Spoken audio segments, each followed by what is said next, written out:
I'm back with another bonus episode. That means a listener asked a juicy question, and I'm here to share my answer. You're listening to Your Win-Win Teacher Business, a podcast for teacher authors who want to make a big impact in the world for teachers and students and have fun doing it. I'm your host, Janice Cook, here with a pep talk to start your week off strong. Some seasons of running a business feel hard and sticky, but it shouldn't feel like that all the time. Let's make your business a win-win together.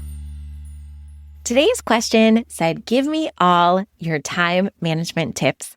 They just can't get enough. They feel like they're always looking for more time management tips.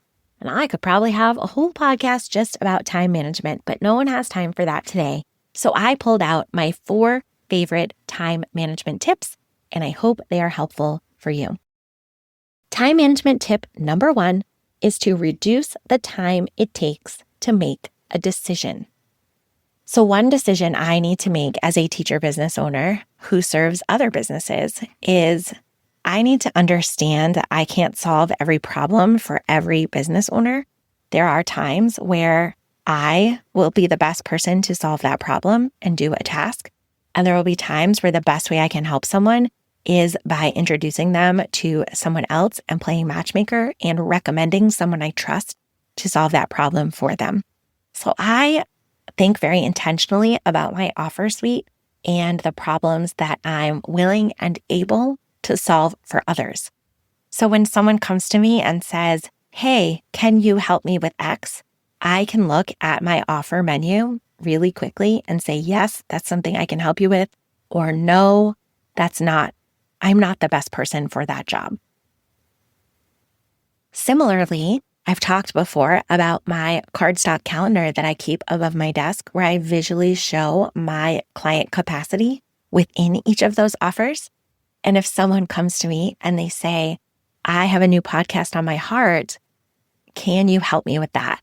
I can look clearly and see whether I have an opening right now or if I have an opening coming up soon.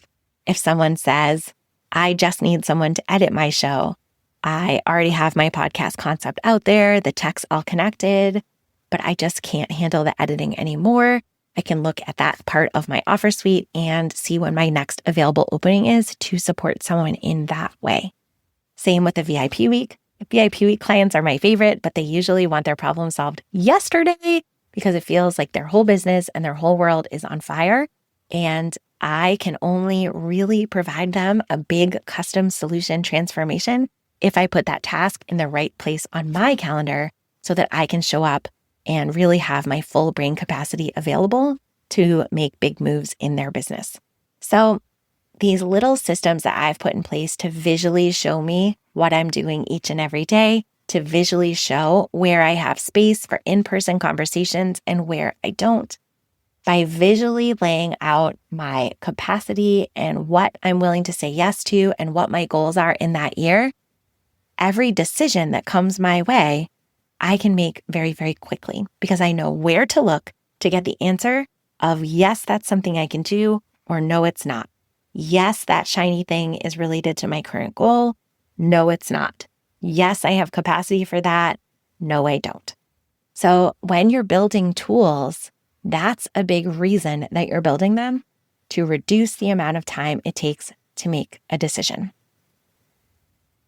Number 2, one of the big reasons that we bother with digital organization at all is to reduce the time spent looking for things. So for time management, having your Google Drive organized so you can actually find things is a time management tip. It's a one-time burden that helps every other day after that go faster. Filtering my inbox properly one time was very labor intensive, but every single day I reduce the time I spend looking for things because my digital ish is organized and I can find what I need. So time management tip number 1 was to reduce the time it takes to make a decision.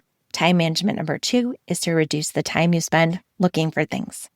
Number 3 is to have a game plan for the day. There is nothing worse than pouring a fresh cup of coffee, putting your kids on the bus for the day, sitting down at your computer, and not having any idea what the best next thing is to do in your day. That's where you end up scrolling a Facebook group. You end up on Instagram. You end up pretending you're looking out there for inspiration.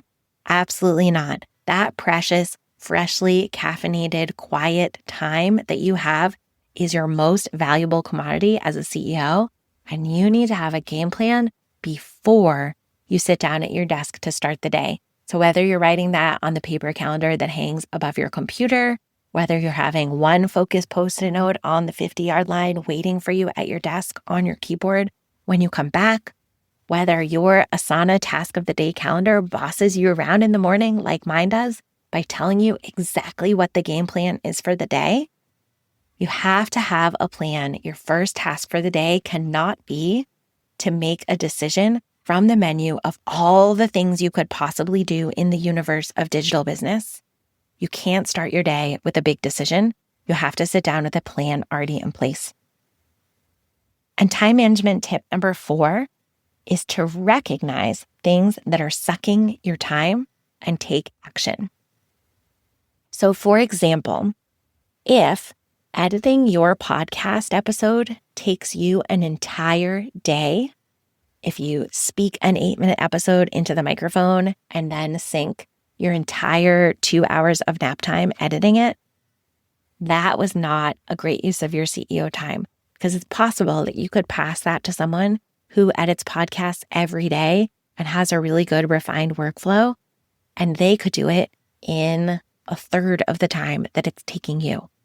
And so you have to recognize the value of 3 hours of your time versus paying someone for 1 hour of their time and you earning back those 3 hours. And you have to think, if I passed this task to someone else who could do it faster at a higher level, and I got back these 3 hours, what could I do with those 3 hours?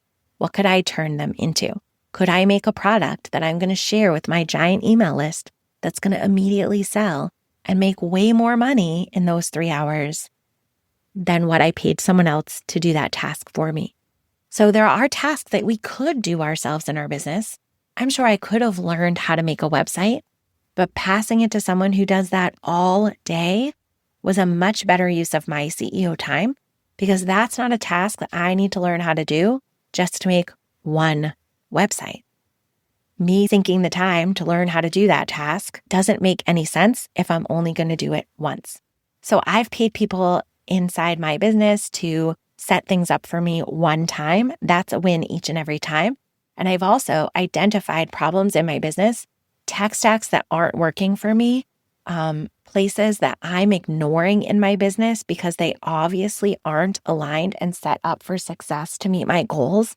When I identify something like that that's sucking my time and my energy and making me feel icky about my business, when I identify a problem like that that's weighing the business down, I really try to honor that realization and take action on it right away. And that might be hiring help.